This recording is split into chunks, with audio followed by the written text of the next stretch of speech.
Nesse jardim aqui nós temos dois elementos que me chamam a atenção, que são peças de mobiliário que estão muito em moda. Hoje as pessoas procuram muito esse tipo de elemento, que é o vaso vietnamita, o vaso vitrificado, dá uma elegância, com um bambuzinho aqui, ele está bem charmoso. E o City Garden, que ele é um banco de porcelana. Sim, de porcelana também. Que são mobiliários novos, usados na decoração de alguns anos para cá. E as lanternas também. Sim. Essas lanternas para vela, que são usadas em jardim. Como é que você, no seu projeto, tem arrumado essas peças? Então, nós optamos por utilizar, né, todas as tendências, né? Esta é uma loja de conceito também. Sim. Então, nós escolhemos algumas peças mesmo para estar utilizando no jardim, explorando elas, porque o Jardim da Toque de Casa não é apenas um jardim, mas é um mostruário de todas as peças que a loja oferece. Que você pode compor o seu jardim da maneira que você quiser. Com certeza. Então, nós utilizamos o garden, utilizamos muito também os vasos vietnamitas, que compõem muito bem qualquer ambiente, porque eles são sofisticados, eles são muito resistentes. O brilho também que ele tem, que hoje a decoração dentro de casa está passando por essa fase do brilho. Do brilho. E na área externa também. Na área externa também. E nós temos variedades de cores que a gente pode explorar para qualquer tipo, para qualquer estilo de jardim mesmo. Dá para você fazer um jardim bem urbano, numa área bem urbana, você tendo um pequeno espaço, você pode compor um jardim sem ficar parecendo uma floresta. Você pode fazer um jardim mais minimalista também.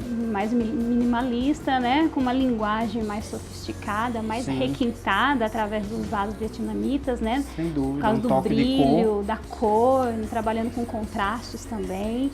E aqui a ideia é de um jardim como um estar também, né? Nós trabalhamos com esse tablado, com esse deck de madeira, né, onde o cliente pode estar aqui contemplando, conversando, um ambiente de estar.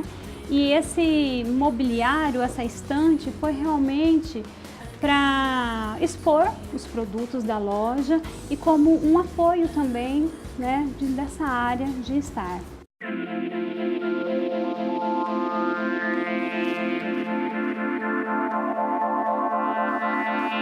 Nesse jardim aqui, que é uma espécie de varanda, tem esse elemento vertical também, que ele não precisa estar colado na parede. Você consegue levantar uma estrutura aqui, que você poderia até colocar uma trepadeira aqui em cima. Com certeza, ele foi pensado, né? Primeiro, nós utilizamos uma ideia inversa. Geralmente a gente trabalha com painel, a gente pode considerar essa estrutura de pergolado como um painel, porque seria pela frente, a gente colocaria alguma vegetação, só que aqui nós utilizamos essa vegetação por trás dele, tá? Com a intenção realmente de esconder um pouco a vizinhança, tá? Dá uma certa privacidade. Uma certa privacidade ao ambiente. E aqui também vai ter a presença de trepadeiras. E o uso desses vasos, que para mim realmente é novidade. Sim. Esse tipo de vaso com a palmeira Sica. Sim, nós utilizamos também. Nós utilizamos um conceito bem mais puxado para o simétrico, né? Utilizamos 2 conjuntos de vasos nas extremidades, vasos de tamanhos diferentes, fazendo essa brincadeira, né, de vasos plantados, vasos vazios e também vasos menores com um tipo de vegetação que tem um contraste também com o fundo, com o ripado. Dá o destaque para a madeira. E o mais interessante desse jardim aqui se você tem uma varanda em casa, mas quer ter essa sensação diferente, você pode ter aqui o piso todo em pedrisco.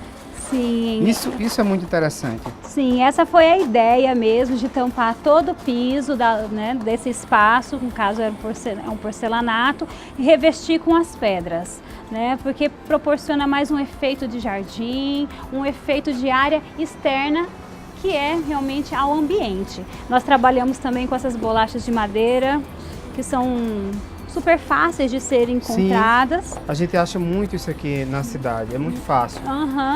Em árvores que são derrubadas, mangueiras, que podem virar Justamente. uma espécie de direcionamento, né, para os caminhos. Isso, materiais muito acessíveis também, que agregam muito valor ao espaço. Sem falar que é com uma as forma de plantas. sustentabilidade, né? Com certeza. E o contraste aqui dessas bolachas de madeira com esses gardens, que são os banquinhos de porcelana que dão um charme. Aí com isso você consegue trazer, misturar o requinte, o rústico. Sim, com elementos mais sofisticados, né? Mas remetendo à mesma tonalidade, com tons terrosos, com tom neutro. Então hoje em dia no jardim tudo pode ser misturado com equilíbrio. Com equilíbrio, tudo pode ser misturado. Não existe uma regra rígida de que só pode usar isso, só pode usar esse tipo de vegetação. Não, o ideal realmente é a gente utilizar da nossa criatividade. Isso é ser contemporâneo. Ser contemporâneo. Temos, né, grandes tendências de mobiliário, de peças para jardim no mercado, realmente que merecem ser exploradas com criatividade. Aqui a gente pode ver numa cobertura uma área de desenho com argila. Nessas áreas que sobram nas casas, como é que a gente pode trabalhar? Como é que você acha que deve ser trabalhado esse tipo de situação? Como foi que você trabalhou aqui e como você acha que isso pode ser explorado? Bom, a ideia é que nós não utilizássemos nenhum elemento alto, tá? Para não comprometer também a questão da fachada da loja. Então nós optamos em trabalhar com espécies baixas como as agaves, né? E tínhamos também que revestir para que não aparecesse a laje. A laje, justamente. Optamos pela argila expandida, que é um material extremamente leve, que não compromete de jeito nenhum a questão da carga dessa coberta. E a beleza dela é sensacional. Justamente, esse tom terroso que ela tem, né, a questão da textura. E também optamos por trabalhar com esses pedriscos mais cinza, marcando essa composição das agaves.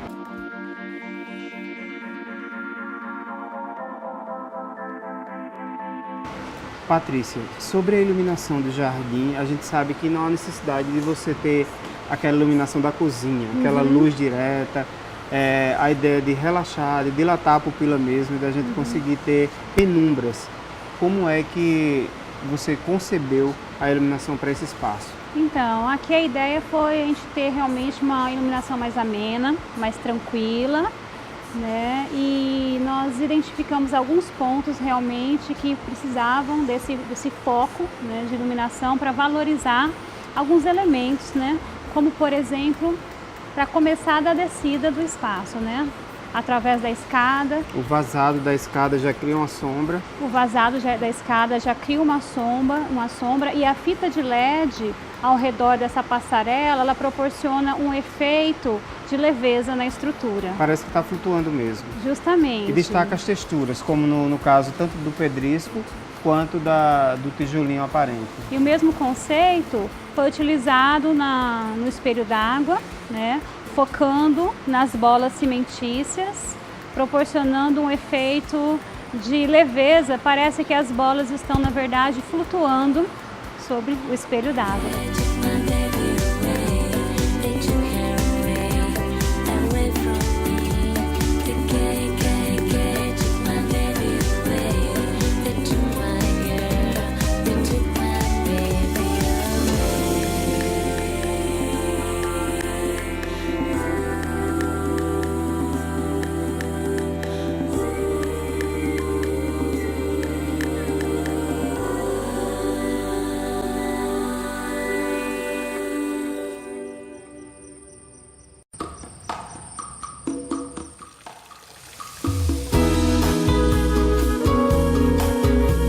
Não só de plantas sobrevive um jardim, por isso agora vamos dar dicas de como você pode melhorar a qualidade de vida na sua casa através de um bom jardim. Para deixar o espaço bonito e elegante, também é bom investir em fontes, móveis e objetos decorativos. Quando possível, é bom representar, além da terra já usada, outros elementos da natureza. O uso de velas ou lareiras, fontes ou pequenos lagos e sinos de ventos, móveis ou mesmo cataventos. Já as peças de mobiliários devem trazer a sensação de conforto e relaxamento. Para tornar o espaço mais aconchegante, você pode usar uma fonte. Devido ao efeito calmante e o ruído da água, além de vasos e canteiros delimitados por troncos, dormentes de madeira, tijolos ou outros elementos decorativos. Criar caminhos que permeiam o jardim e ambientes de descanso também são alternativas agradáveis. Para pequenos espaços, vasos agregados uns aos outros em espaços delimitados, colocando vasos menores na frente e os maiores por trás. Outra alternativa é dispor pequenos vasos em armários rústicos, garantindo a organização e o aproveitamento do espaço. O uso de pisos claros, como seixos brancos, também passa a sensação de amplitude. O ideal é tomar cuidado com o tamanho do mobiliário e com o excesso de plantas. Para se ter um jardim bonito, é preciso ter cuidados regulares. É necessário podar e regar as plantas, remover ervas daninhas, adubar a terra e aplicar inseticidas apropriados com o intuito de evitar pestes ou insetos que prejudiquem as folhas e as plantas. É muito importante ter o cuidado e o olhar de um profissional, um bom jardineiro que saiba como lidar com a planta na época certa do ano. A manutenção dependerá do tipo de solo e também das plantas utilizadas. Depende também do clima. Geralmente deve-se regar as plantas em dias alternados ou a cada 2 dias, no nosso clima, que é úmido. Recomenda-se a remoção de galhos e folhas secas e a adubagem 2 vezes por ano, mais frequentemente em janeiro e agosto. Uma dica para não se gastar muito é procurar plantas de fácil manutenção e resistentes, folhas duras, como cactos, bromélias e leguminosas. Para jardins pequenos, o ideal é que se escolham espécies de médio e pequeno porte, tais como arbustos e forrações. É importante verificar se a planta é de pleno sol, sombra ou meia sombra, para garantir que ela tenha um bom desenvolvimento. Algumas espécies são indicadas, como azaleias, gardênias, murtas, buchinhos, íris, moreias, lírios da paz. É bom trabalhar com plantas que floresçam em épocas distintas para você ter texturas variadas e um jardim florido o ano inteiro. Dessa forma você mantém o jardim vivo em todas as estações. Como já dizia Oscar Niemeyer, a vida pode mudar a arquitetura. No dia que o mundo for mais justo, a vida será mais simples. Ficamos por aqui e até o próximo Contemporâneo.